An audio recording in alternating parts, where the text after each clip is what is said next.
apa sih yang bikin desain bagus, tapi sebelum kita sebelum kita bertanya desain itu yang bagus apa, kita harus ngerti dulu nih desain ini apa sih sebenarnya.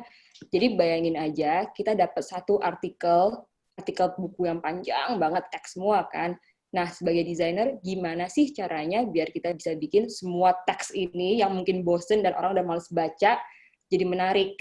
Nah, bisa kita kasih gambarnya, atau mungkin bisa kita tambah jadi infografik, atau mungkin bisa hanya dengan teks aja kita perpotong, tapi gimana biar teksnya kita mainin jadi menarik nih. Jadi kita sebagai audiensnya ngelihatnya bisa tertarik untuk membacanya dan dipersingkat. Jadi kalau itu teks aja harus bikin jadi menarik untuk dibaca, dan orang juga kalau lagi jalan kayak apa nih, langsung menarik perhatian kita semua. Nah, mungkin bisa di next aja, Zoe.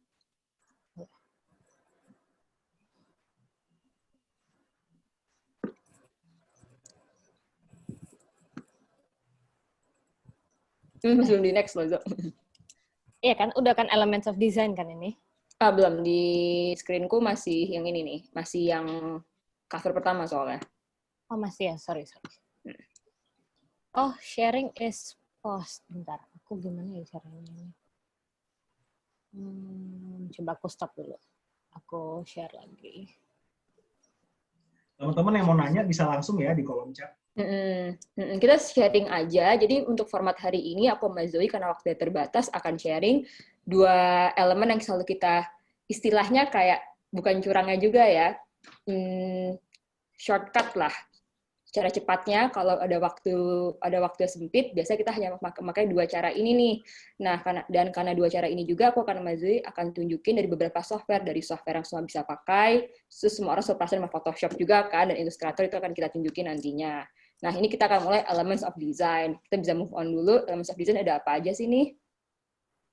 Jadi Elements of Design itu dasar-dasarnya yang kalau kita lagi mau bikin gambar atau bikin sebuah gambar poster nih, kita kalau lagi lihat billboard, poster, apapun itu bersifat art, pasti ada komponen, ada line, garis, terus ada apa nih? Bentuk, form itu tuh bentuk 3D-nya ya, 3 dimensinya, tekstur, terus ada ruang, space ruang, ada warna. Nah, biasanya kita kalau lagi di poster hanya main-mainin 6 elemen ini.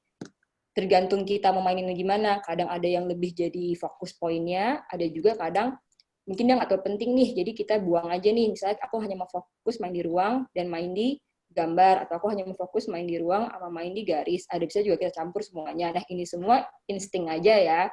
Bisa dipakai. Nah, kita bisa lanjut lagi, Zoe.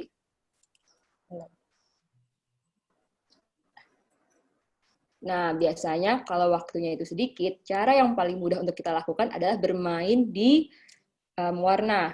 Jadi kakak-kakak bisa lihat semuanya di sini juga, warna ini ada warna yang di atas merah, dan juga di bawah ada yang warnanya biru dan kuning. Itu berbeda warna yang kontras dengan warna yang sama.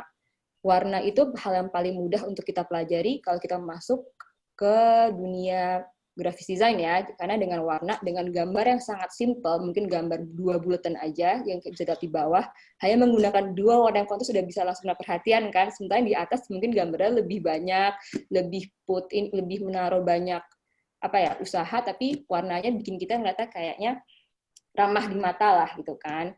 Dia ada balance-nya, jadi ramah di tanah. Jadi tergantung kita memaininnya, kita mau menarik perhatian orang, apa kita pengen bikin orang ini mood-nya mungkin jadi lebih tenang, apa mungkin jadi lebih tegang, itu semua di warna. Nah, bisa next dulu aja.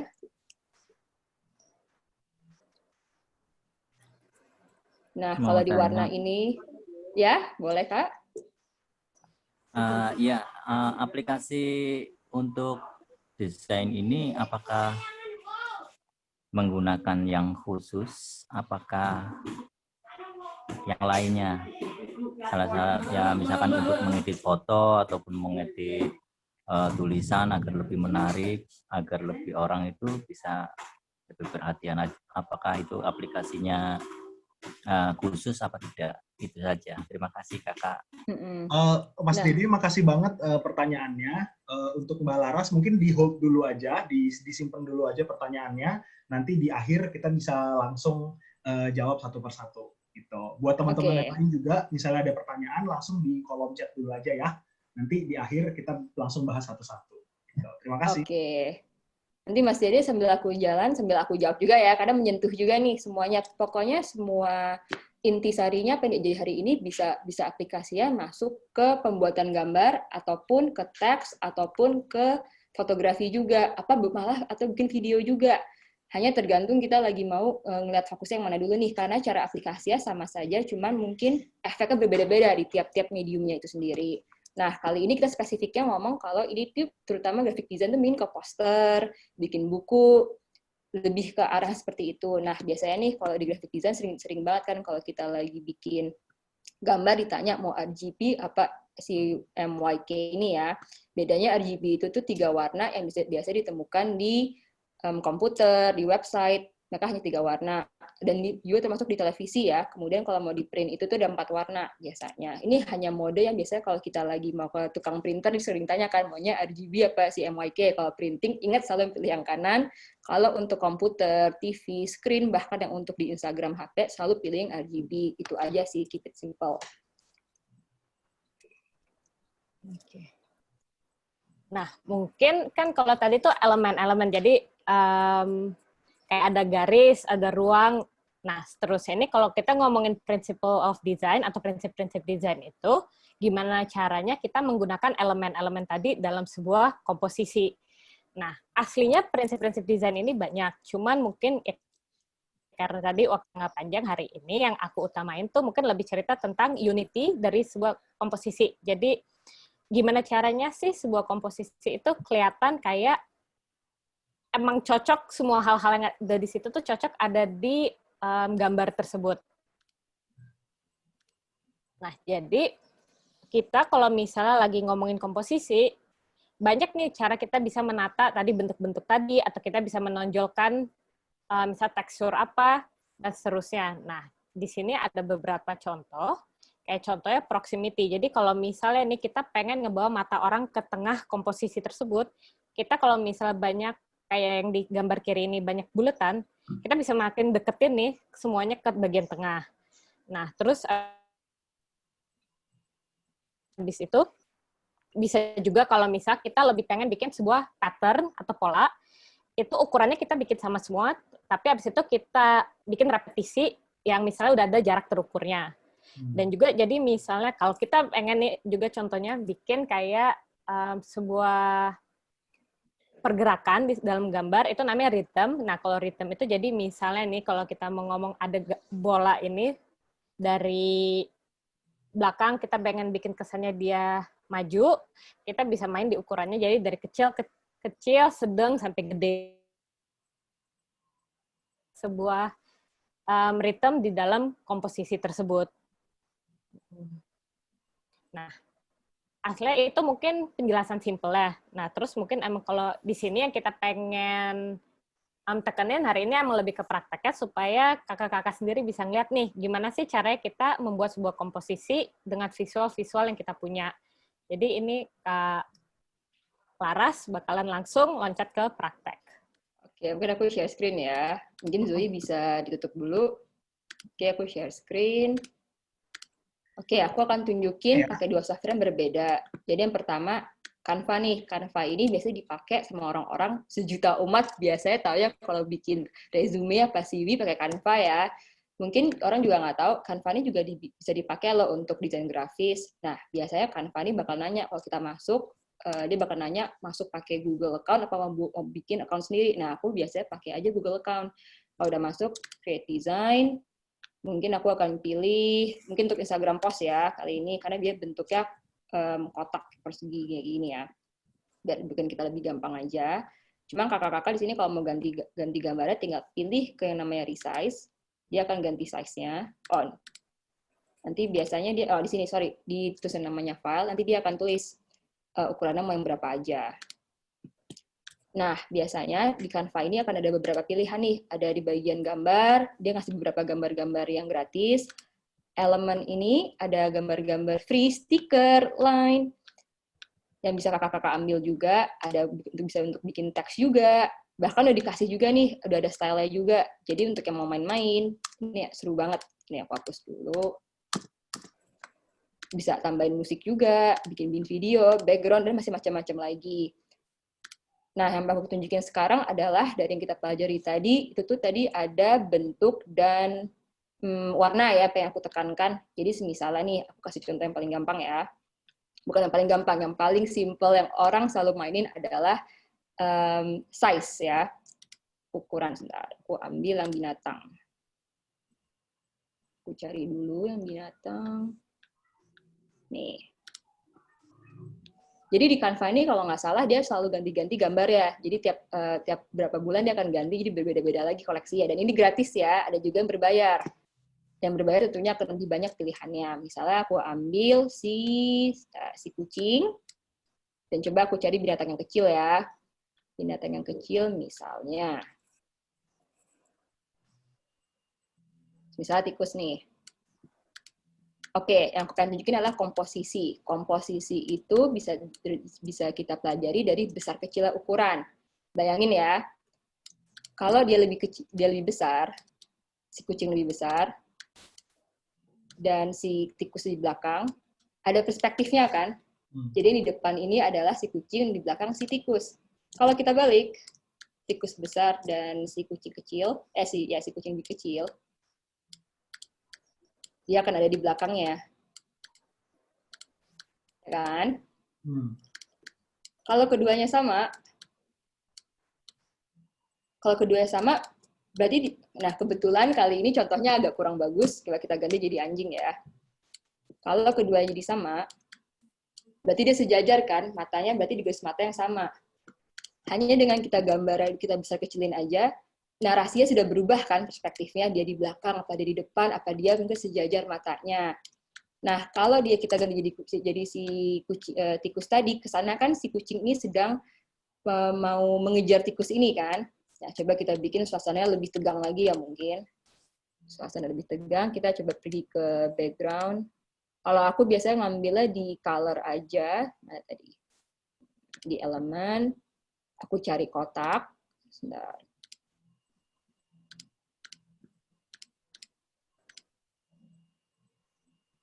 Ini biasanya aku cari aja kotak, terus aku gedein. Jadi pakai mouse bisa ditarik aja. Nah, cara maju gede ini adalah kita bisa pencet klik kiri, kemudian dia akan pencet send to backward aja. Dia akan ke belakang lagi, kita pencet lagi aja, send to backward lagi. Sama aja kalau mungkin mau kita majuin, klik kiri lagi, bring forward lagi. Nah, kita balikin lagi ke belakang ya. Nah, mungkin kalau kita pengen bikin lebih tegang, kita pakai warna hitam nih. Langsung jelas kan gambarnya, siapa karakternya. Kemudian kita pengen bawa, kan udah jelas nih. Udah jelas karakternya ada si kucing dan si tikus, tapi kita pengen bikin suasananya lebih fokus ke tikus nih. Mungkin kita bisa menggunakan gambar bulat dengan bentuk-bentuk yang simple aja. Kita warnai putih ya mungkin. Dan kemudian tikusnya kita bawa ke depan. Bring forward. Sama dengan si tikus juga, dengan kucing kita kasih juga. Bring forward. Sudah beda kan feelingnya? Mood yang di bawah kita sudah bisa jelas. Sama seperti tadi karakternya, hanya moodnya sedikit berbeda, karena kita bisa lihat, oh ini fokus nih ke mukanya si kucing dan mukanya si tikus. Tapi mungkin kita pengen ganti lagi nih, kalau warnanya hitam dan putih, itu kan warna yang cukup netral dan kontras sudah jelas kan. Dia balance-nya bagus. Coba kita ganti warna kalau nggak hitam gimana ya? Kita ganti biru, masih bekerja kan? Kita coba dengan warna yang kontras nih, apakah moodnya masih sama? Kalau warna yang putih kita ganti seperti warna kuning.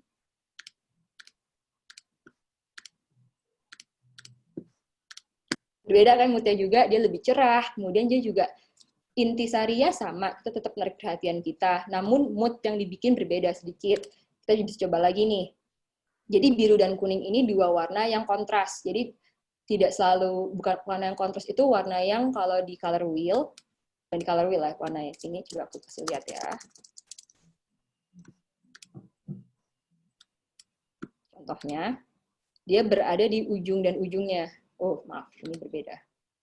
Warna biru, warna di depannya bertolak belakang dengan warna kuning. Nih. Kemudian kalau warnanya itu warna yang hampir mirip, merah, orange, dan juga kuning, dia warna yang senada, namanya monokromatik. Itu nanti feelingnya, mood yang diciptakan akan berbeda lagi. Coba yang biru kita ganti jadi warna kuning ya. berbeda lagi kan moodnya. Nah, hanya dengan ganti-ganti warna mood aja udah berbeda-beda lagi feelingnya. Bikin lagi. Nah, kadang warna mood ini bisa kita bikin jadi lebih, kalau dia semakin terang, bisa saja semakin ceria, semakin gelap, biasanya dia semakin suram, tegang. Biasanya warna yang gelap dicampur dengan satu warna yang terang, itu akan jadi ada fokus poinnya.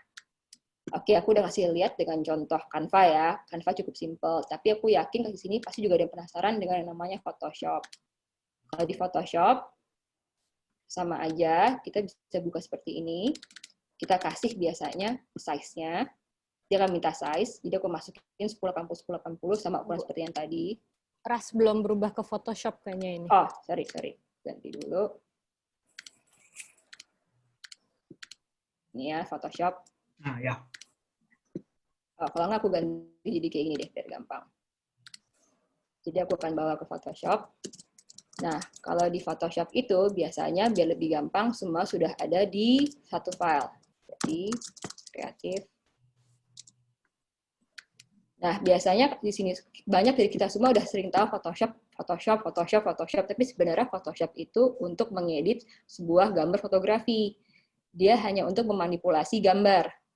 Jadi kebanyakan orang ngertinya tuh kita sebenarnya pengen bikin gambar dari nol, tapi sebenarnya kalau di Photoshop kita manipulasi gambar, potong, kita edit, bikin suhunya. Jadi sudah ada gambar aslinya. Yang aku maksud adalah, misalkan aku udah siapin gambar dari internet, ada gambar serigala, dan juga ada gambar rusa. Ini aku ambil dari internet, karena kalau di Photoshop agak susah, kita bikin gambar itu dari nol, jadi biasanya kita ngambil gambar dari awal. Kakak-kakak nggak usah fokus dengan teknik-teknik yang digunakan, tapi fokus aja dengan konsepnya nih. Jadi aku akan ngambil serigalanya, dan aku akan ambil rusaknya. Kita akan sama menggunakan filosofi yang tadi ya. Jadi kalau dia di belakang, dan rusaknya di depan,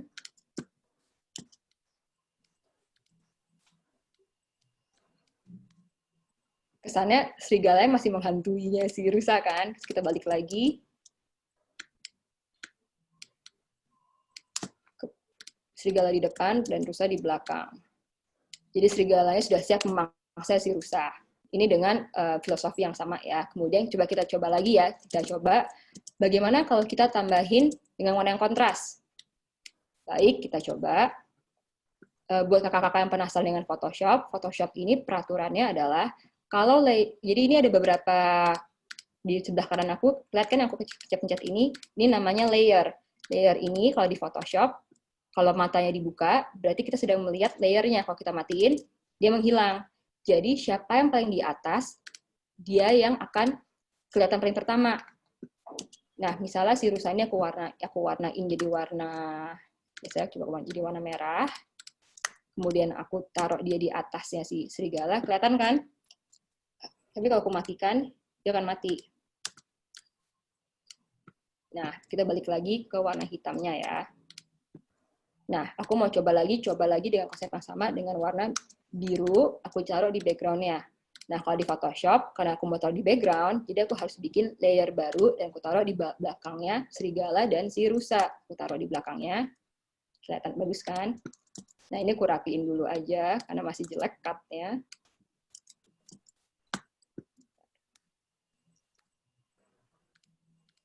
Aku potong. Dan rusa ada putih-putih ya, nggak apa-apa. Nah, kalau si layer biru yang dikutar di atas, dia ditutup, makanya harus ditaruh ke bawah. Kalau dia dikutar di bawah rusa, si serigala nggak kelihatan kan, aku taruh di belakangnya lagi, makanya. Biar rapi, coba aku warnain hitam dulu ya semuanya.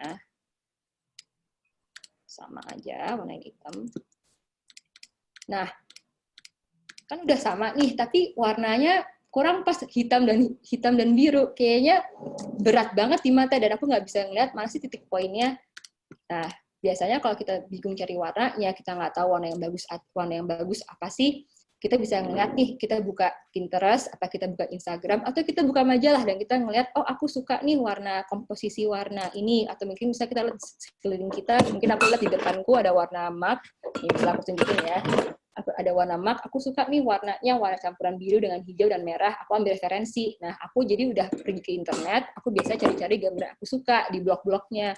Nah, aku nemu warna biru ini, terus aku perhatiin dong, oh, kalau merah, kalau biru dan kuning mungkin terlalu wow di mata ya, kita bingung karena warna sangat kontras, nggak ada warna yang netralnya nih untuk netralin. Akhirnya aku belajar kayak, oh biru, kuning, dan putih bagus ya, coba kita ambil putihnya deh. Nah, coba kita ambil warna putih dan kita warnain si rusa dan si serigala. Oke, warnanya udah jadi netral nih, ngeliatnya juga udah enak. Tapi aku karena dua-duanya udah saling netral, aku nggak tahu harus ngeliat yang kemana. Bisa kita coba tambahin sama seperti tadi ya, buletan tadi. Mana?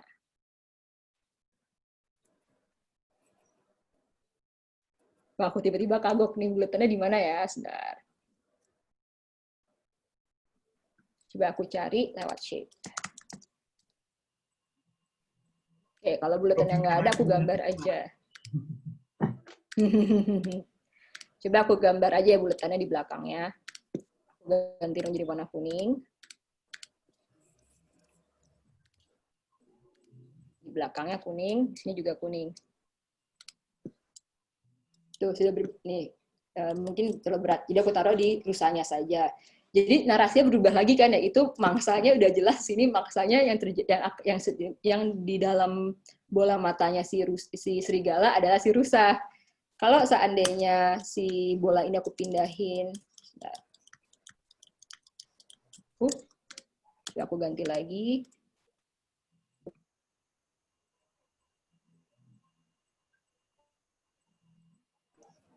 Coba. Dan warnanya aku ganti juga ya, aku naikin sedikit aja. Sudah beda lagi ceritanya, yaitu sorry.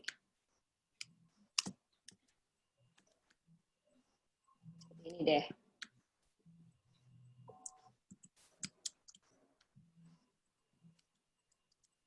Mungkin kita bakal langsung lihat yang mata kita langsung terarahkan ke yang warna kuning ini, karena kuning ini aku fungsikan untuk langsung menarik perhatian kita ke kepalanya serigala dan kepalanya si rusa. Jadi kalau dia aku kecilkan dan aku taruh di rusa saja, mata kita kan pasti akan langsung lihat ke rusa kan otomatis. Nah, cara ini juga bisa kita ubah lagi nih. Kalau pakai tekstur, jadi kita lagi bahas tekstur kan. Coba kita masukkan tekstur ya. Tekstur. Coba yang biru kumatikan.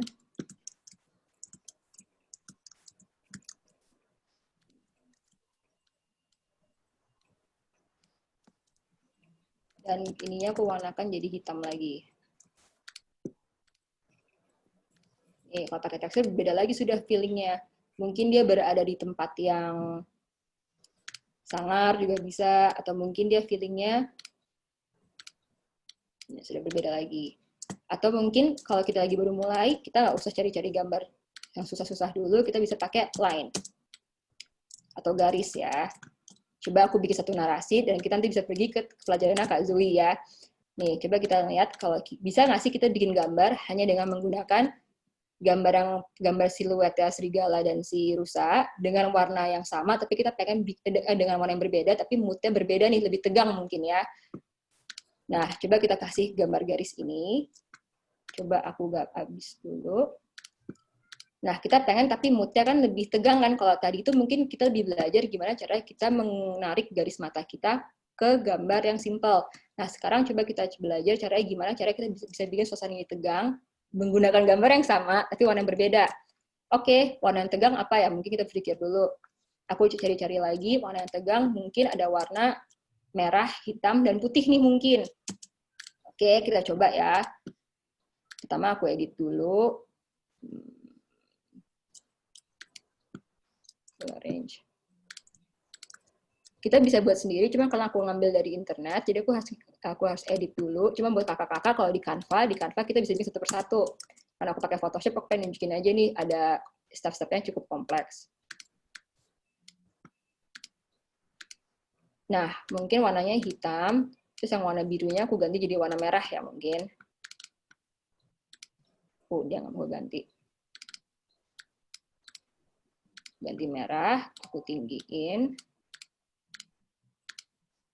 Dan mungkin, atau aku balik justru, karena aku kayak sepertinya aku kurang suka nih, aku ganti warnanya hitam, background-nya hitam, garis aku ganti jadi warna putih. Kemudian serigala dan rusanya aku ganti jadi warna merah mungkin ya. Oh, mungkin sekarang kita bisa ngeliat kayak, oh kayaknya terlalu berat nih di mata, ya udah kita ganti aja lagi. Kalau kita ganti putih gimana nih? Enak di mata, cuman tetap bikin dia pusing nih. Nah, tapi kita tahu kan yang bikin, ya, nah kalau kita analisa lagi yang bikin pusing nih adalah warna si garis dan di belakang. Jadi mungkin kita bisa netralin lagi aja garisnya, kita bikin, kita ganti warna, kita ganti aja. Jadi yang belakang mungkin bisa kita tetap jadiin warna merah.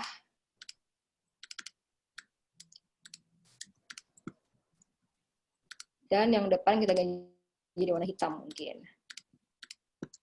Udah oke, tapi garisnya kayak mengganggu nih. Udah, bisa kita rendahin aja teksturnya. Apakah terasa lebih tegang? Mungkin kurang. Tapi bagaimana kalau aku tambahin yang buletan tadi? Oh, kenapa dia? Aku ganti jadi warna putih ya. Jadi sedikit lebih netral kan sekarang karena ada putihnya. Jadi memang kalau di gambar ini semuanya serba eksperimental ya. Kadang yang di kepala kita dan kita lakuin belum tentu sama. Jadi tetap selalu eksperimen aja. Jadi yang terjadi adalah mungkin tadi aku bikin warnanya, aku ngerasa kayaknya terlalu, kalau orang ngelihat ini mungkin bisa agak pusing nih di kepala kita. Jadi hanya dengan 3 warna, hitam, merah, dan putih ini aku coba ganti-ganti kan yang aku lanjutin tadi. Aku pengen kalau ternyata hitamnya di belakang, aku ngeliatnya kayaknya bakal berat nih orang ngeliatnya. Karena aku aja pusing, gimana audiensnya nanti yang ngeliat kan. Tapi kalau aku ganti merah di belakang, hitamnya di depan, dan ada putih juga untuk netralin mata, dia sedikit lebih enak dilihat kan. Nah mungkin bisa aja aku ganti-ganti lagi, cuma yang pengen kutunjukin adalah hanya dengan 3 warna aja, kakak udah berbeda kan kakak-kakak lihat tadi. Misalnya kalau tadi aku mainan putih aja, namanya monoton ya, 2 warna. Mungkin dia lebih solid, dia lebih apa ya, kalau dilihat lebih udah jadi lah istilahnya. Tapi mungkin karena hanya 2 warna, mata kita mungkin perlu ada satu hal yang netral lagi karena 2 warna itu terlalu kuat ya. Satu warna yang lagi untuk mengecohkan mata kita atau netralin. Nah di sini warna yang netral itu kan hitam dan putih. Tapi untuk lebih luasnya lagi aku ambil warna merah. Nah di sini kalau di sini permainannya adalah merahnya ini hanya untuk ngasih aksen. Harusnya ngasih aksen kan, tapi sekarang kelihatannya putihnya ngasih aksennya. Itu aja sih yang aku tunjukin. Mungkin bisa ke Kak Zui sekarang. Oke, boleh. Coba ya aku share ya. Sebentar. Oke. Jadi kan tadi kalau misalnya Kak Laras mungkin lebih ngomongin dari segi visual, tapi kita di sini di Microsoft kita paling sering nih juga kalau ngomongin grafis, desain grafis itu untuk misal bikin postingan Instagram tentang misalnya webinar-webinar kita, atau misal kita quote-quote yang kita punya nih dari kita interview orang. Maka karena itu aku pengen jelasin tentang namanya typography atau tipografi. Nah, kenapa sih asli penting buat kita untuk ngerti cara penggunaan tipografi yang menarik. Soalnya kalau misal, apalagi zaman sekarang nih, zaman sosial media, tingkat perhatian orang itu semakin rendah. Jadi maksudnya mereka ngeliat gambar tuh paling cuman berapa detik, abis itu langsung pindah ke gambar berikutnya. Nah, jadi kalau misalnya di Instagram gitu ada postingan tulisan terlalu banyak, orang biasanya udah males duluan. Nah, jadi ini secara garis besar aja. Kalau font itu ada 2 tipe. Satu serif, satu sans serif. Nah, kalau serif itu kayak dilihat di gambar sebelah kiri, ada buntut-buntutnya tuh di ujung-ujung hurufnya. Nah, kalau sans serif itu kelihatannya lebih minimalis dan futuristik lah cenderung. Nah, kita pakai yang mana nih? Aslinya nggak ada yang benar, nggak ada yang salah. Cuman ada juga teori ini ngomong bahwa kalau misal buat materi-materi yang di print, penggunaan font serif itu lebih mudah dibaca. Kalau misalnya buat yang sans serif, itu lebih mudah dibaca kalau misalnya di screen, kayak misalnya di komputer ini. Nah, terus abis itu font itu juga ada 2 tipe lagi. Selain itu ada yang namanya display font sama text font. Kalau text font ini yang cenderung kita lihat kalau misalnya di koran atau di artikel, itu pokoknya font-font yang digunakan, kalau misalnya digunakan banyak hurufnya itu, nggak susah dibaca lah. Kalau misal display font itu biasanya lebih dipakai buat ke pembuatan logo. Kayak misalnya nih, logo-logo ikonik yang ada font ikonik itu kayak contohnya Disney atau misalnya McDonald's, itu kan semuanya mereka punya font masing-masing. Dan font yang mereka gunakan itu namanya display font. Nah, terus mungkin ini asli untuk kalau misal nanti kita udah mulai biasa nih sama yang namanya ngatur tulisan, ngatur teks di sebuah komposisi. Cuman selain kita bisa mainin ukuran font, kayak misal gedein, kecilin, kita juga bisa mainin jarak antara hurufnya. Nah, jadi ada 3 cara. Kayak yang namanya kerning, yang di paling atas itu jarak antara huruf-huruf secara individu. Kalau misalnya tracking, itu jarak antara semua huruf yang ada di kata tersebut. Jadi kalau misal kerning itu cuma jarak antara huruf O sama V, kalau tracking itu jarak antara L, O, V, E. Nah, kalau yang terakhir itu leading, itu jarak antara barisan tulisan. Jadi kayak misalnya, ini kan ada kata love, ada kata type. Nah, itu jarak antara 2 kata tersebut, itu namanya leading. Dan ini semua bisa kita mainin. Nah, mungkin untuk dari segi kasih contohnya nih, aku juga kasih contoh dulu di Canva, sama nanti kalau step berikutnya aku kasih lihat sedikit kalau mainin di Illustrator. Tunggu, aku share lagi. Canva. Pokoknya kita, kayak tadi Laras bilang kan ada di sini bisa mainin teks langsung. Dan misalnya nih, aku punya quote nih, quote yang kita sering mainin dulu pernah tuh ada tulisannya start small, aim big. Nah, jadi kan begini. Jadi,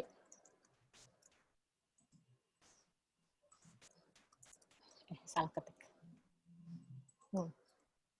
Tapi kan kalau misalnya kita cuma ngeliat begini nih, misalnya di sebuah gambar, nggak menarik sama sekali.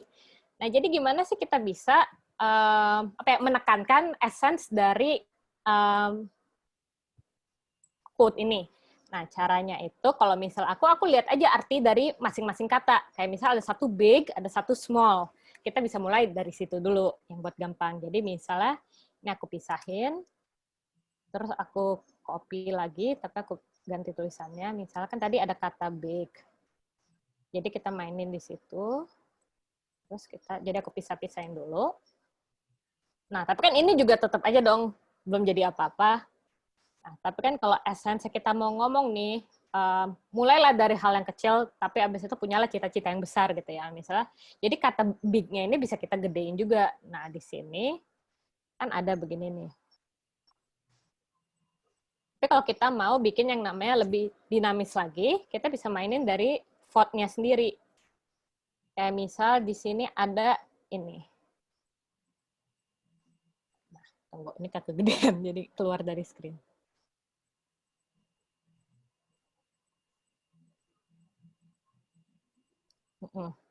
Kan bisa nih ya, begini. Nah, kalau kita pengen lebih menekankan lagi kata besarnya ini, kita bisa bikin katanya itu keluar dari frame tersebut.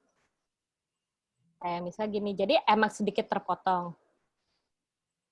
Cuma karena sebagian besar dari hurufnya itu masih kelihatan, kita cenderung masih bisa sekilas pun nebak nih, ini kata apa aslinya.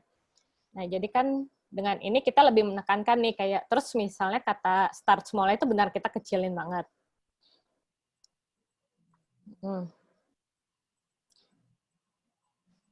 Tunggu, aku pindahin dulu, sorry. Ini ke belakang depan. Bisa begini. Terus jadi ini kita kayak bikin susunan gitu lah ya. Nah, kalau misal kita lebih pengen menekankan lagi di kata big-nya sendiri, atau justru malah kita nggak pengen tulisan start small itu tenggelam di belakang, kita bisa rubah warnanya juga. Kayak misalnya tadi, atau misalnya big sama aim-nya kita bikin lebih pudar. Jadi start small-nya itu tetap bisa kelihatan. Contohnya bisa begini. Nah, ini kan hal yang masih sangat basic lah ya kalau di Canva, tapi aslinya enaknya Canva buat aku sendiri itu, kita sebagai desainer, bahkan di MyEdusoft pun sering mungkin ada yang namanya, kalau bisa gampang kenapa susah, kita malah kadang terlalu intens, jadi malah kalau bisa susah kenapa gampang, jadi kebalik kan. Nah, makanya kalau misalnya kita pakai aplikasi kayak Canva, yang emang fitur-fiturnya itu masih sangat simple, kita jadi bisa balik ke elemen-elemen yang emang beneran penting. Nah, tapi nih kalau misalnya kalian semua udah ngerti banget Canva, terus pengen coba pakai misalnya software lain, kalau tadi Laras kasih lihat Photoshop, aku mau kasih lihat sedikit pakai Illustrator. Coba ya, aku kasih lihat dulu Illustrator-nya.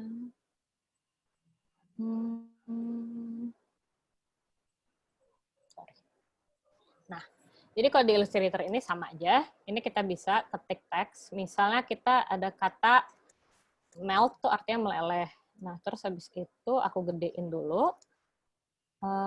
Di sini tuh, bentar ya, sorry.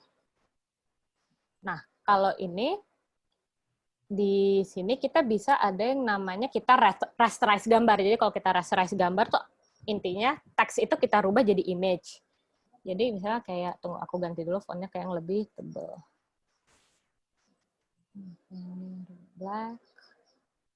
Oke, terus misalnya objek kita rasterize. Ini ya.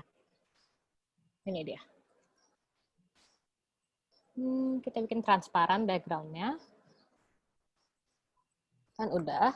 Nah, habis itu ada lagi fitur yang namanya image trees. Image trees itu jadi kata tersebut ini bakal kita bisa outline kata tersebut. Jadi misalnya aku mau outline jadi black and white logo. Oke. Bentar ya. Nah, itu kita expand. Terus ungroup.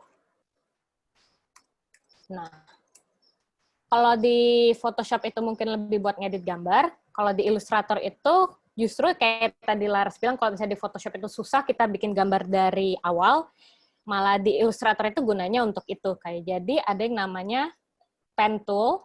Pen tool itu kalau misalnya kita mau bikin ilustrasi nih ya, bisa kayak gitu. Nah, tapi kita jadiin outline aja. Nih, jadi itu kalau kita mau gambar-gambar nih ya. Tapi mungkin aku pengen lebih kasih lihat cara kita bisa mainin kata yang tadi kita baru rubah ini. Nah, jadi kan contoh ini tuh kita ganti jadi outline aja supaya aku kasih lihat. Terus di sini, ini kalau kita majuin, misalnya ini tuh ada, kan itu bisa kita ubah. Nah, tapi gimana nih caranya kita pengen menunjukkan meleleh? Nah, itu ada kita tadi pakai pen tool itu, kita bisa nambahin titik-titik di garis-garis ini, kayak 1, 2, 3, 4, 5. Terus habis itu nih, bisa kita tarik.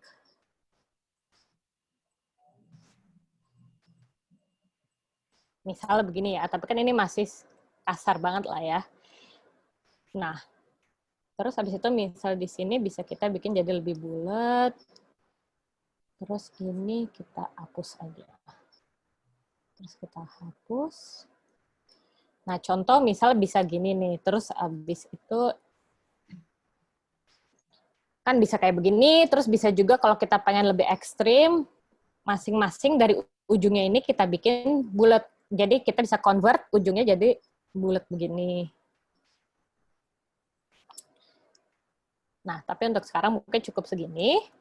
Terus misalnya ini kalau aku kasih balik jadi warna hitam.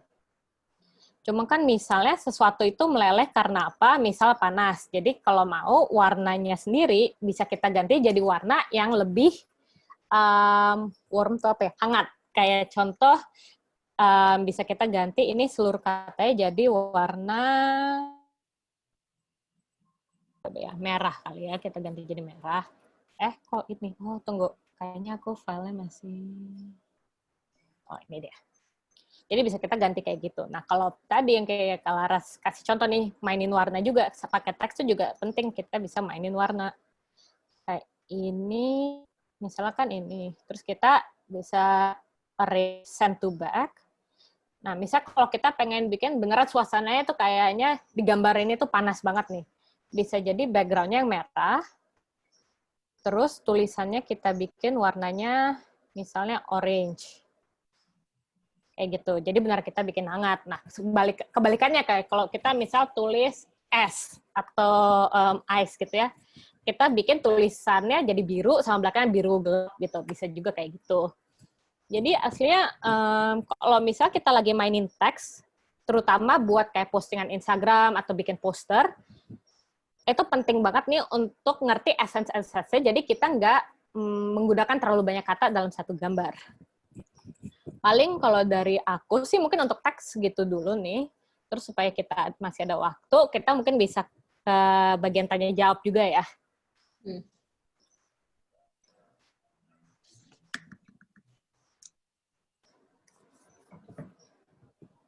Oke, makasih banget Mbak Zoe sama Mbak Laras. Wih, ini seru banget sih. Ini tuh sebenarnya pertama kali juga kita ngadain sesi seperti ini, digital seperti ini, bukan hanya narasumbernya itu memberikan informasi sama knowledge mereka, tapi juga langsung praktek di depan mata gitu. Jadi saya sih berharap tadi itu bisa memberikan secercah pengetahuan gitu ya buat teman-teman yang ada di sini yang pengen belajar lebih dalam lagi desain itu gimana sih gitu.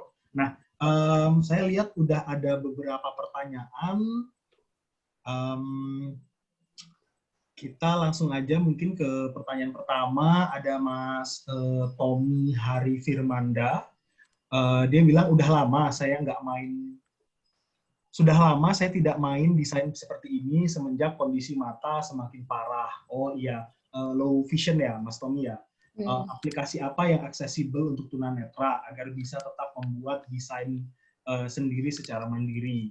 Saat ini saya sedang mencoba membuat logo, gitu katanya. Nah, kalau berdasarkan pengalaman sama pengetahuan yang Mbak Laras sama Mbak Zoe, ada nggak sih tips-tips yang bisa diberikan gitu buat Mas Tommy, atau mungkin ada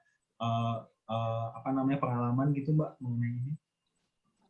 Kalau misalnya buat aplikasi khusus, aku sendiri belum tahu nih. Cuman kalau misalnya nih udah pakai yang namanya kayak Illustrator atau Photoshop, aslinya mungkin untuk membantu saat ini yang aku tahu cuman cara kita misalnya bisa meng-customize lingkup kerjanya. Jadi kayak misalnya icon-iconnya bisa kita set untuk bikin lebih besar, atau misalnya kita bisa beneran ngejajarin tools-tools yang paling penting buat kita. Jadi misalnya kita udah sampai hafal nih posisinya di mana, jadi kita beneran cuma pencet di situ lagi. Atau kalau mungkin buat aku juga paling cepat kalau misalnya nih agak susah ngeliat itu untuk pakai shortcut saja, kayak misalnya kalau tadi pen tool itu kita pencet huruf P di laptop, atau kalau misalnya apalagi ya tadi mau bikin kotak kita pencet huruf M. Nah, hal-hal tersebut sih asli semuanya bisa dicari di internet sih. Aku sendiri juga nggak hafal asli, jadi kadang kalau pengen belajar begitu juga tetap nge-google sih. Tapi iya, so far baru itu sih yang aku tahu. Ya, jadi emang mudah-mudahan ngebantu. Iya, karena memang tergantung banget sama kondisi personalnya orang tersebut yang menggunakan aplikasi ini ya Mbak ya. Jadi mungkin ada yang bisa di-customize, ada yang bisa di-set up lagi di dalam aplikasi tersebut. Gitu. Kalau menurut Mbak Laras gimana Mbak? Ada yang mau ditambahin nggak? Aku sama kayak Zoe sih, kalau untuk itu diperbesar aja, sama sebenarnya Canva pun bisa sih untuk juga jadi ramah ya, karena banyak dari kita selalu berpikir logo itu harus kita bikin itu dari nol ya, kita bikin sketsa sendiri, terus kemudian kita bikin pokoknya dari nol banget deh mulainya ya Zo. Padahal sebenarnya bisa juga desainer itu kita bekerja dengan barang yang sudah ada nih, kita ngambil dari misalnya dari open source, free pick, terus kemudian kita gabung dengan teks yang kita udah pilih kayak Zoe tadi, jadi ada gambar sudah jadi dan kita bikin komposisi ulang lagi dengan yang udah kita tahu ulang. Itu sebenarnya juga ada jadi desain yang baru kan. Jadi pengertiannya juga bikin logo dan desain itu nggak harus kita mulai dari nol banget nih, kita bisa menggunakan resource yang sudah ada, kayak Canva itu kan udah ada beberapa gambar, shape, bentuk, atau bahkan teks yang udah bisa diganti-ganti sendiri kan, tergantung dari visi kita aja. Jadi bisa dari situ juga sih. Oke, makasih banyak Mbak Zoe sama Mbak Laras untuk pertanyaan tadi. Ini juga sebenarnya PR PR buat developer juga kan ya, PR buat app developer juga, gimana bikin aplikasi, bikin tools yang lebih ramah terhadap disabilitas gitu. Kita langsung lanjut ke pertanyaan yang selanjutnya dari Shiva Salsabila. Halo Kak, mau tanya sebelumnya, untuk pemula belajar desain grafis tuh harus dimulai dari mana ya Kak? Aplikasi yang harus saya siapkan itu apa aja? Mungkin satu tambahan lagi, apakah harus lulusan kuliah desain gitu atau DKV gitu? Menurut Mbak Zoe sama Mbak Laras gimana? Mungkin Zoe bisa cerita background. Jadi cerita dulu backgroundku itu seni rupa. Aku nggak ada belajar tentang pakai Photoshop, pakai Illustrator. Aku belajar tuh malah pakai apa ya? Malah melukis. Terus nggak bikin patung juga, tapi ya lebih instalasi. Terus Zoe itu backgroundnya dari apa, Zo? Aku juga emang desain, cuman hasilnya lebih ke fashion design. Jadi kayak Laras juga ya, mungkin lebih sering kerja manual nih aslinya dibandingin kerja pakai software tersebut. Tapi kalau ditanya gimana cara belajarnya, ada beberapa cara sih menurut aku, dan untungnya kita tinggal di zaman sekarang ini ya, emang semuanya kalau buat pemula itu di YouTube adalah kayak cari aja nih misal tutorial basic Photoshop, terus cari jangan yang terlalu panjang aja videonya, bisa kayak gitu. Tapi kalau enggak, mungkin karena aku cenderung emang orangnya males nih ya kalau misal ngebaca instruksi terlalu panjang. Selama ini aku cara belajar itu beneran, misal kalau kita mau mulai dari Canva dulu nih, buka aja dulu Canva, terus mainin aja dulu, asal pencet Kak. Misal untuk kita setidaknya mengenali fitur-fitur yang ada tuh apa aja, kayak misal coba mainin tadi, naruh gambar, segala macam. Karena biasanya kalau misal abis gitu, kita makin nggak puas, nanti kita jadi lebih tahu untuk pengen carinya apa. Kayak misalnya, tadi pengen pakai pen tool, tapi belum ngerti. Nah, baru nanti kita bisa nge-google secara spesifik cara pakai pen tool. Tapi kan mungkin kalau itu buat aku lebih dari segi belajar teknisnya ya.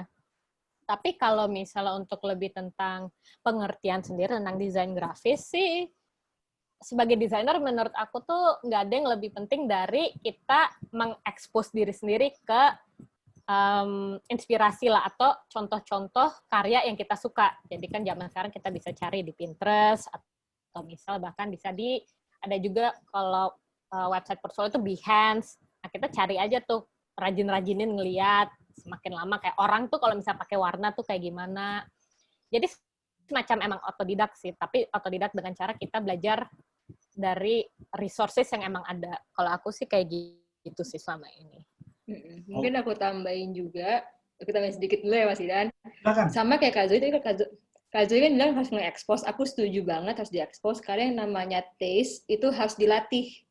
Nah, banyak banget dari kita, mungkin taste kita udah tinggi banget nih, tapi teknik kita masih di belakangnya. Jadi yang ada kita sebagai desainer, artis, apapun itu selalu mengejar taste kita. Jadi jangan cepat menyerah lah. Itu yang pertama. Yang kedua adalah sama kayak Zoe, misalnya ini kita udah nemu di Instagram apa di Pinterest, oh kita suka nih sama gambar poster ini, mungkin gambarnya title-nya ada di bawah, kemudian isi kontennya ada di tengah-tengah, apa mungkin dia unik banget nih gambarnya sedih tapi warnanya terang. Coba dipelajari coba dipelajari dan ditiru, coba kita bikin lagi. Karena kadang-kadang pas kita coba tiru gambarnya, kita baru mengerti pola pikirnya kenapa desainer tersebut dia naruhnya seperti itu. Kadang-kadang kayak aku juga pas aku baru mulai jadi desainer, aku suruh bikin poster, kayak misalnya coba dong angan-angan aja nih bikin poster untuk ada kayak sayembara misalnya, aku coba dong taruh kayak, oke, sayembara itu kan ada titles, ada kayak tanggal, peraturan, ada apalah, ada tanggal-tanggal pembayaran. Coba kau bikin dari awal, itu tuh beda banget kalau bikin sendiri. Belum tentu kita bisa komposisinya benar. Coba mungkin bermainlah dengan diri atau bermain dengan teman, kayak coba dong kayak ada project atau ada menu, coba kamu desain sendiri, itu bakal beda banget. Latihan hanya itu aja sih, kita berangan-angan seakan-akan kita ngerjain project orang lain. Hanya latihan awalnya itu sih, banyakin portfolio, banyakin latihan, karena ngelatih yang namanya balance tuh agak tricky dan susah di depannya, tapi kalau udah melewati masa itu udah bisa. Sama mungkin aku nambah sedikit tentang edukasi kali ya, kayak maksudnya kayak butuh nggak sih jurusan itu? Oke, belajar itu penting. Maksudnya kayak kita, tapi maksudnya belajar itu nggak harus selalu formal. Kayak misal ambil kuliah jurusan BKV, atau misal pengen jadi apa ya, arsitek, ambil itu. Tapi sekarang ini kan kita banyak lah kursus-kursus online, segala macam. Jadi menurut aku mau belajar formal, non-formal itu semuanya bisa sih aslinya. Dan kayak tadi penekanan dari Kak Laras, aslinya kalau misalnya di bidang kreatif, kecenderungan nih aku kerja selama ini, emang lebih banyak yang ngeliatin portfolio kita dibanding misal kita sekolah di mana. Oke, ya, menarik banget ya. Jadi sebenarnya kalau misalnya aku bisa menyimpulkan dari jawabannya Mbak Zoe sama Mbak Laras, segala sesuatu itu bisa banget dipelajari sendiri ya, secara otodidak gitu ya. Apalagi di zaman sekarang, di era internet, kita bisa dapat banyak informasi melalui googling, atau melalui YouTube, atau misalnya ikut event-event seperti ini ya. Banyak juga yang diadakan secara gratis gitu, jadi kesempatan banget buat teman-teman difabel sekarang untuk belajar secara mandiri gitu ya, dan mencari kesempatan dari berbagai sumber yang berbeda-beda gitu, seperti yang udah dijelasin sama Mbak Zoe sama Mbak Laras. Yang penting jangan menyerah gitu ya, tetap berusaha. Oke, ini waktu udah menunjukkan jam 4:57. Sudah mau waktunya kita akhiri sesi ini. Tapi ini kan masih ada